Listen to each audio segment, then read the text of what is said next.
Health show. मैं हूं नेहा बजाज और हमेशा हमारे शो में हम आपको मिलाते हैं रिनाउंड डॉक्टर से, मेडिकल एक्सपर्ट से, सो दैट आपको मिले सही सलाह, सही राय और आप कई सारी हेल्थ प्रॉब्लम्स से भी बच पाएं।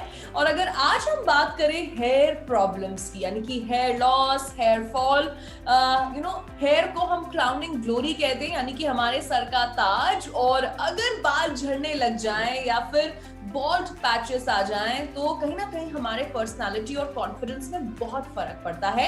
तो आज जी मनी हेल्थ शो में हमारे साथ जुड़ रहे हैं डॉक्टर संदेश यशवंत पवार, जो कि एक फेमस हेयर ट्रांसप्लांट सर्जन है। पिछले 8 साल से प्रैक्टिस कर रहे हैं और फिलहाल शाइन क्लिनिक में वो अपना डिपार्टमेंट देख रहे हैं। So doctor Sandesh, we welcome you to our Zee money health show. Thank you very much. So doctor Sandesh, जैसे कि आज का जो हमारा शो है वो बालों के ऊपर है और कहते हैं ना कि किसी भी समस्या का समाधान, अगर हमें प्रॉब्लम का सलूशन चाहिए तो उसका रूट कॉज जानना पड़ता है। So what are the root causes of hair fall और हेयर लॉस? अभी अगर हम देखने जाए तो हेयर लॉस मैक्सिमम जो अभी यंग जनरेशन हो, जिनका एज अभी 18 प्लस होता है, बेसिकली हेयर लॉस स्टार्ट होती है 18 प्लस के बाद। और अभी जो जिस तरीके से लोगों का फूड हैबिट्स है, लोगों के वर्किंग हैबिट्स है, प्रेशर्स एंड टेंशन है, and because these are the main root causes. इनके साथ साथ we called it androgenic alopecia, जो कि बेसिक हेयर फॉल और हेयर लॉस का कारण बनता है और उसके कारण ही लोगों को बाल्डनेस आ जाता है। जो एंड्रोजेनिक एलोपेशिया है वो बेसिकली मेल्स में ज्यादा होता है, फीमेल्स में थोड़ा कम होता है। तो उसकी वजह से मेल्स ज्यादा जल्दी और विगरसली हेयर फॉल करते हैं। ओके, एंड अगर हम हेयर फॉल की बात करें, भी आपने मुझे टाइप्स भी बता दिए हेयर फॉल के। सो लड़कियों में और लड़कों में जो बाल झड़ने की जो प्रॉब्लम है, या मैं बोलूँ एक पैटर्न है, क्या वो अलग अलग है? टाइप्स ऑफ बॉल्ड पैचेस क्या है? Yes, hair fall, hair loss और जो बाल्डनेस हम कहते हैं, उसमें डिफरेंट टाइप्स होते हैं। मेल पैटर्न बाल्डनेस होता है, फीमेल पैटर्न बाल्डनेस होता है। बेसिकली उसमें डिल्यूजन इफ्लोएम होता है, एंड्रोजेनिक एलोपेशिया होता है, सिकेट्रिक एलोपेशिया होता है। तो बेसिकली एंड्रोजेनिक एलोपेशिया में क्या होता है, male start losing hair from this 2 corners and crown portion. आप देखोगे किसी भी मेल को तो वो साइड से बाल लॉस करना स्टार्ट होता है एंड क्राउन में जाके फिर कवर कंप्लीटली बाल्डनेस आ जाती है। तो अगर आप किसी भी बाल्ड पर्सन को देखोगे तो साइड के और पीछे के बाल कभी नहीं जाते, सिर्फ फ्रंट से लेके क्राउन तक के बाल जाते हैं। उसको हम एंड्रोजेनिक एलोपेशिया और मेल पैटर्न बाल्डनेस बोलते हैं। उसके डिफरेंट टाइप्स है एंड डिफरेंट ग्रेड्स है।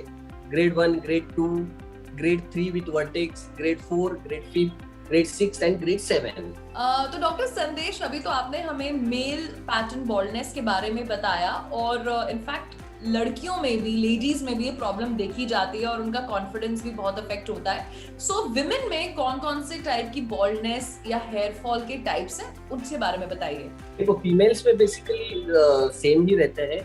मेल्स और फीमेल्स में ज्यादा डिफरेंस नहीं रहता है। जैसे मेल पैटर्न बाल्डनेस है, वैसे ही फीमेल पैटर्न बाल्डनेस होता है। Female start losing hairs from the centre where they have the partition. Okay, अब पोस्ट प्रेगनेंसी क्या होता है, बहुत सारे हार्मोनल चेंजेस होते हैं, उसकी वजह से many female start losing the hairs and उनमें ज्यादा करके एनीमिया की वजह से होता है, मतलब खून की कमी की वजह से होता है हेयर लॉस। और दूसरा ये है न्यूट्रिशन की वजह से होता है हेयर लॉस। और थर्ड है जो कि स्ट्रेस और टेंशन की वजह से भी होता है।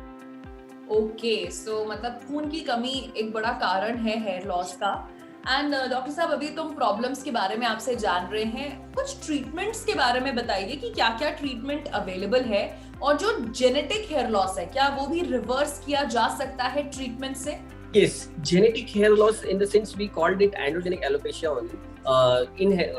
It's due to the हेरिटेंसी, मतलब आपके पेरेंट्स में है तो आपके जीन्स में आ जाता है वो। उसको हम रिवर्स नहीं कर सकते, लेकिन उसको हम रिपेयर कर सकते हैं। जैसे हेयर ट्रांसप्लांट करके, जहाँ पे आपका बॉल्डनेस है उस जगह पे जहाँ पे बाल आपके ज्यादा थिक है, जैसे कि साइड और कॉर्नर्स पीछे, टेम्पोरल और वर्टेक्स में जो बाल होते हैं वहां से बाल निकाल के हम जहां से बाल्डनेस आया है वहां पे ट्रांसप्लांट करते हैं। तो वो बाल कुछ समय तक मतलब मिनिमम 25 ईयर्स तक ज्यादा से ज्यादा रुक सकते हैं।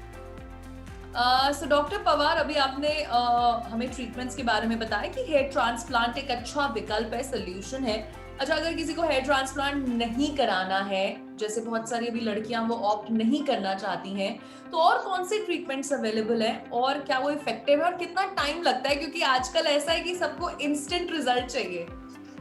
एग्जैक्टली इसमें हेयर ट्रांसप्लांट के अलावा जो रीजन है, जो कॉजेस है, उसके ऊपर बहुत बार आपका लाइन ऑफ ट्रीटमेंट डिपेंड करता है। अगर आपका हेयर लॉस का problem due to the nutrition है या ड्यू टू द एनीमिया है, तो जैसे आपका वो एनीमिया का रिकवरी हो जाता है वैसे आपके हेयर भी काफी ठीक और हेल्दी होने लगते हैं मेडिसिन लेने के बाद। जैसे आपका हेयर लॉस अगर न्यूट्रिशन की वजह से है तो आप हेल्दी न्यूट्रिशन लेने के बाद आपके हेयर में और हेयर फॉल में काफी अच्छा सुधार आता है। कंजर्वेटिव ट्रीटमेंट में हम मिनॉक्सिडिल एंड मल्टीविटामिन देते हैं, उसकी वजह से भी आपके हेयर्स काफी स्ट्रांग हो जाते हैं। और कितना टाइम लगता है सर इनको काम करने में?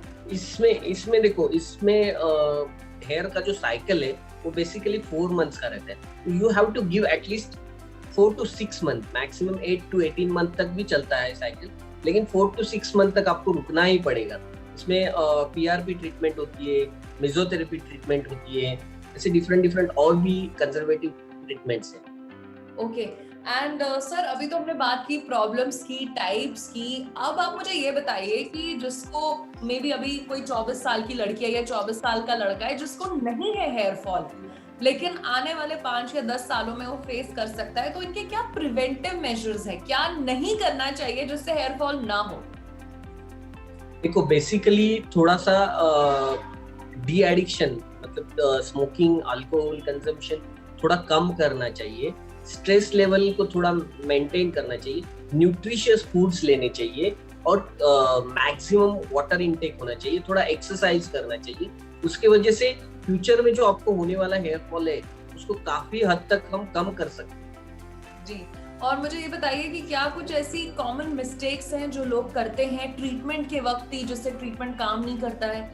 या मैंने ऐसा सुना है या पढ़ा है कहीं कि लड़कियां बहुत टाइट चोटी बना लेती हैं, बाल बना लेती हैं, ज्यादा खींचने भी बाल झड़ते हैं, ये सच है?